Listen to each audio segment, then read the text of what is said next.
नमस्कार, मैं कमलेश कबीर आपका एक बार फिर स्वागत करता हूं इस नए एपिसोड में। आज के इस एपिसोड में हम बात करेंगे इंडिया अलायंस के कल के पूरे दिन के घटनाक्रम के ऊपर और उसके बाद में हम देखेंगे कि आखिर जो है वो ये कहां तक पहुंचा। तो इंडिया अलायंस जो है वो बनने के बाद में पहली जो इसकी मीटिंग हुई वो पटना में हुई और उससे पहले जो है वो इसका सारा जो क्रेडिट है वो नीतीश कुमार को जाता है, क्योंकि वो सारे जो जितने भी जो स्टेट चीफ मिनिस्टर थे, जितनी भी जो पार्टियां थी उनसे लीडर से मिलकर और उनको एक करने का काम किया। लेकिन उस मीटिंग में हमने देखा कि अरविंद केजरीवाल ने जो है वो कांग्रेस पार्टी के ऊपर दबाव बनाए रखा। पहली पटना वाली मीटिंग की हम बात करेंगे तो वहां पे अरविंद केजरीवाल भगवंत मान वहां पहुंचे थे और उसके बाद में आपने देखा था कि क्या चीजें हुई थी। उसके बाद में फिर ये बेंगलोर गए। तो बेंगलोर जाने के बाद में जो है अभी बेंगलोर मीटिंग में हमने देखा कि वहां पे जो है वो ममता बनर्जी जो है अब उसने भी जो है वो कांग्रेस पार्टी के ऊपर अपना दबाव बनाए रखा है। और कल के अगर घटनाक्रम की बात करें तो वहां पे उद्धव ठाकरे ने भी अब जो है वो कांग्रेस पार्टी पे दबाव बनाना स्टार्ट कर दिया है। अब ये चीज समझ में नहीं आती कि कांग्रेस पार्टी जो है वो इन क्षेत्रीय दलों के दबाव में इतना क्यों आ रही है, क्योंकि अब इसमें जो ट्विस्ट आ रहे हैं वो ये आ रहे हैं कि जब मीटिंग हुई थी तो वहां पे जो है वो राहुल गांधी जो है उसमें गए थे, सोनिया गांधी नहीं थी। लेकिन उसके बाद में जो है अब सोनिया गांधी की एंट्री जो है वो बेंगलोर मीटिंग से होना शुरू हो गई। और ऐसा क्यों हुआ इसको ही समझने की जरूरत है, क्योंकि इंडिया अलायंस के ज्यादातर जो घटक जो दल हैं, जितनी भी जो पार्टियां हैं, वो राहुल गांधी के नेतृत्व में 2024 के लोकसभा चुनाव लड़ना नहीं चाहती है। अब ये कांग्रेस पार्टी को जो है शायद ये बात पचे या नहीं पचे, लेकिन ये सच्चाई है। क्योंकि कांग्रेस पार्टी जब जब राहुल गांधी के नेतृत्व में उतरी है तो ये जो मुकाबला जो है वो राहुल गांधी और नरेंद्र मोदी जो प्रधानमंत्री है उनके बीच में होता हुआ दिखाई देता है। और उस सिचुएशन में जो है वो नरेंद्र मोदी जो है वो बहुत ज्यादा बढ़त के साथ जो है वो आगे जाते हुए दिखाई देते हैं और सर्वे रिपोर्ट्स भी यही कहती है। तो बाकी की जो पार्टियां हैं वो इससे बचना चाहेगी कि राहुल गांधी उनका नेतृत्व ना करे, उनके नेतृत्व में जो है वो कोई और लीडर आए। और ऐसा मैं इसलिए कह रहा हूं क्योंकि राहुल गांधी के आपने देखा कि पटना की जब मीटिंग हुई थी उसके बाद में थोड़ा सा जो है वो मनमुटाव की बातें सामने आ रही थी। और उसके बाद में सोनिया गांधी जब आई तो उसके बाद में नीतीश कुमार और लालू प्रसाद यादव के जो बेटे हैं तेजस्वी यादव, वो जो है वो बैंगलोर से जो है वो बिना प्रेस कॉन्फ्रेंस के जो है वो वापस बिहार लौट गए थे। ये हमें देखने को मिला था। अब आता है उद्धव ठाकरे और इसको अगर हम देखते हैं, जो मुंबई में जो मीटिंग चल रही है तो उसमें कल हमने देखा कि कांग्रेस ने जो है एक पोस्टर रिलीज किया था। शायद हो सकता है आपको पता हो, चाहे हो या फिर हो सकता है आपको वो पता नहीं हो। तो उसमें जो पोस्टर थे उसमें जो है वो लीड रोल में जो है वो राहुल गांधी को दिखाया गया था। मतलब उसके सेंटर पॉइंट में जो है वो राहुल गांधी बड़ी तस्वीर के साथ में थे और उसके बाद में छोटे छोटे जो बाकी जो पार्टियां हैं उनके लीडर्स की फोटोज लगी हुई थी। और अरविंद केजरीवाल की उसमें फोटो नहीं थी। अब उसका क्या कारण है वो तो कांग्रेस पार्टी जानती है या आम आदमी पार्टी की सरकार जानती है। लेकिन उस पोस्टर का जो है वो उद्धव ठाकरे की जो शिवसेना है उसने उसका विरोध किया और विरोध के बाद में कांग्रेस पार्टी पे इतना दबाव बनाया कि उस पोस्टर को जो है वापस से विड्रॉ करना पड़ा। और ये सोशल मीडिया पे वो पोस्टर जो है वो आप देख भी सकते हो, वो चल भी रहा है। अब ऐसा इसलिए हुआ है क्योंकि उद्धव ठाकरे भी नहीं चाहते कि इंडिया अलायंस जो है वो राहुल गांधी के नेतृत्व में लोकसभा चुनाव में जाए। और इस सिचुएशन में अगर लोकसभा चुनाव में वो जाते हैं तो फिर उनकी जो है वो हार जो है वो नरेंद्र मोदी के मुकाबले में तय है। तो ये एक जो पेच जो है इंडिया अलायंस का वो यहाँ फंसा हुआ है कि इनका जो जो जितने भी जो दल आए हैं इनका सरदार कौन होगा, इनका लीडर 2024 के लिए कौन होगा। तो अभी तक ये साफ नहीं हुआ। दूसरा ये था कि इसका लोगो या संयोजक, तो संयोजक में हमने देखा कि नीतीश कुमार जो है वो पिछले कुछ दिनों से जो है वो इससे नाराज चल रहे थे, लेकिन अब हो सकता है उनको मना लिया गया हो। तो देखने को मिल सकता है कि नीतीश कुमार इसके संयोजक हो, अभी ऐसा प्रतीत हो नहीं रहा। तीसरी बात जो है तीसरी बात जो अहम है, अभी तक जो है ये गठबंधन जो है वो इस मुकाम पे या इस पायदान पे नहीं पहुंचा कि सीटों का बंटवारा जो है वो कैसे तय होगा। क्योंकि सबसे बड़ा जो पेंच इनका जो फंसेगा वो सीटों के बंटवारे को लेके ही फंसेगा। और सीटों के बंटवारे को लेके इस तरह पहुंचेगा फंसेगा क्योंकि अब तक जो मीटिंग है तो सूत्रों के हवाले से जो खबरें आ रही है वो ये आ रही है कि इसके लिए जो है वो हर स्टेट की जो है एक प्रदेश कमेटी बनाई जाएगी इंडिया अलायंस की। और वो डिसाइड करेगी कि वहां पे कौन सी पार्टी जो है वो डोमिनेट कर रही है। और उस सिचुएशन में अगर ऐसा होता है तो फिर अब ये फिर मैं आपको रिपीट कर रहा हूं, पहले भी एक एपिसोड में मैंने आपसे इस मुद्दे पे बात की थी कि जहां पे कांग्रेस पार्टी जो है वो राष्ट्रीय दल के रूप में थी लेकिन पिछले चुनाव में उनको उसको बुरी तरह हार का सामना करना पड़ा। तो क्या वहां पे जो है वो जो दूसरी पार्टी, चाहे पंजाब की हम बात करें, चाहे से दिल्ली की हम बात कर सकते हैं, तो वहाँ पे जो है वो आम आदमी पार्टी ने सरकार बनाई। तो अगर आम आदमी पार्टी वहाँ डोमिनेट करती है, तो फिर कांग्रेस पार्टी के जो है वो कितनी सीटें जाती है। और अगर उस स्थिति में जो है, क्या कांग्रेस पार्टी के जो लीडर और कार्यकर्ता खुश होंगे?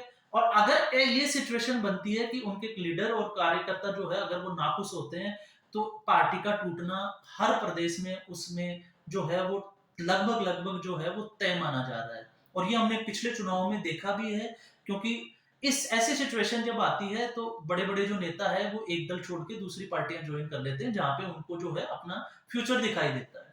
तो एक ये मोटे तौर पे बात हुई कल के घटनाक्रम की, कि उद्धव ठाकरे ने जो है वो कांग्रेस पार्टी पे दबाव बनाया, और कांग्रेस पार्टी पे दबाव इतना बना लिया उसने कि वो पोस्टर जो है वो विड्रॉ करना पड़ा।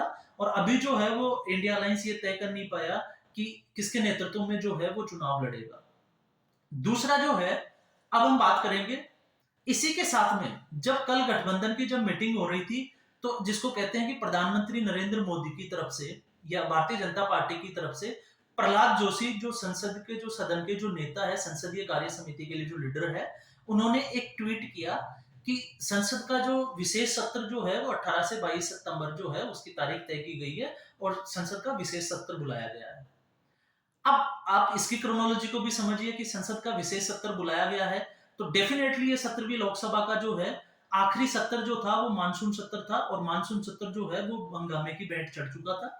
लास्ट में जो है वो नो कॉन्फिडेंस मोशन लेके आए, और नो कॉन्फिडेंस मोशन में जो है वो प्रधानमंत्री नरेंद्र मोदी का जो है वो स्पीच भी रखा गया, उनका भाषण भी हुआ, और उसके बाद में जो है वो कांग्रेस पार्टी और इंडिया अलायंस जो है वो वॉकआउट करके वहां से निकल गया।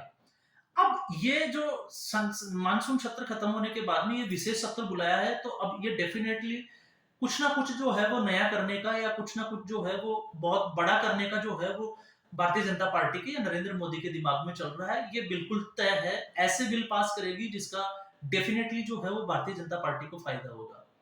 लेकिन नरेंद्र मोदी जो है वो हमेशा जो है वो ऐसे फैसले लेते हैं जो सबको जो है वो सरप्राइज कर देते हैं, और ये सबसे ज्यादा इससे सरप्राइज हुआ है इंडिया अलायंस। और ये आने वाले दिनों में ये चीजें देखने को मिलेगी। क्यों? क्योंकि अब इंडिया अलायंस जो है वो डिसीजन नहीं ले पाएगा। क्यों?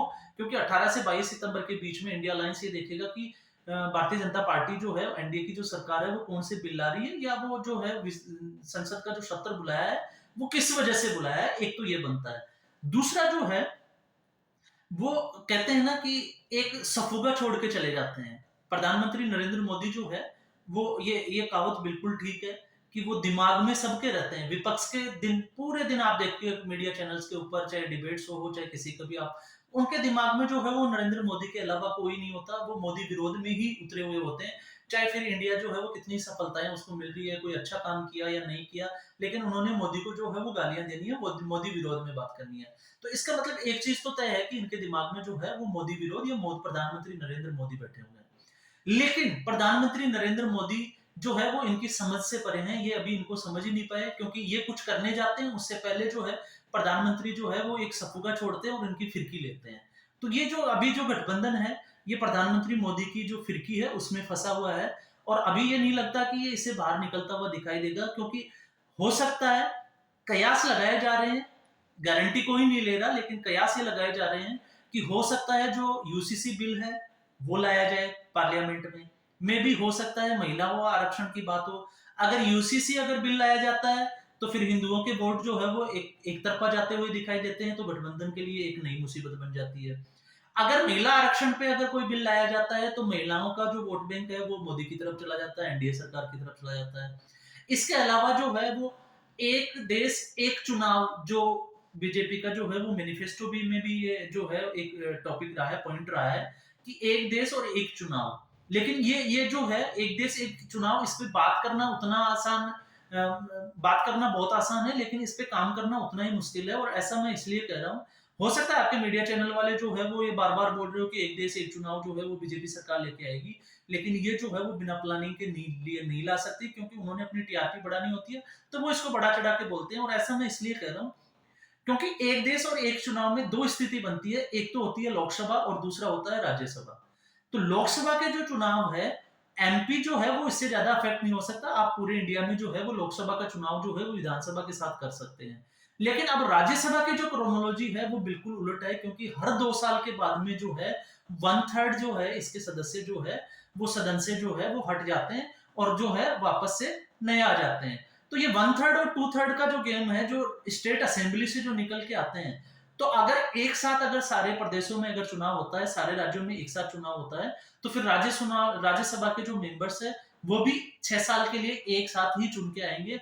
तो लोकसभा का जो चुनाव होता है और विधानसभा असेंबली का जो चुनाव होता है, आप इसको ऐसे समझ सकते हैं कि वो 5 साल के लिए होता है, जबकि राज्यसभा जो है वो 6 साल के लिए होता है। तो एक तो ये चीज हो गई। तो फिर आगे जो है वो उसको कैसे एडजस्ट करेंगे, क्योंकि 6 साल से पहले वो चुनाव नहीं कर सकते।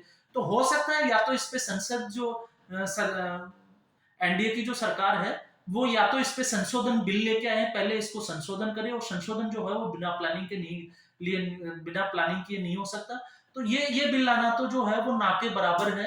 अब हो सकता है मे बी ये लेके भी आ जाए, लेकिन मेरा मानना ये है कि ये भी बहुत मुश्किल है। इसके अलावा फिर 1/3 और 2/3 पे आके जो है फिर जो है वो राज्यसभा में ये जो है देखना पड़ेगा कि इसको ये कैसे संभव हो सकता है। तो ये अभी दूर की कौड़ी है, इस पे काम किया जा सकता है। हाँ, लेकिन ये है कि एक देश एक चुनाव होने से जो है वो एस्टिमेट जो है वो ये है कि इससे जो है वो लगभग 17,000 करोड़ का जो है वो बचत का अनुमान है।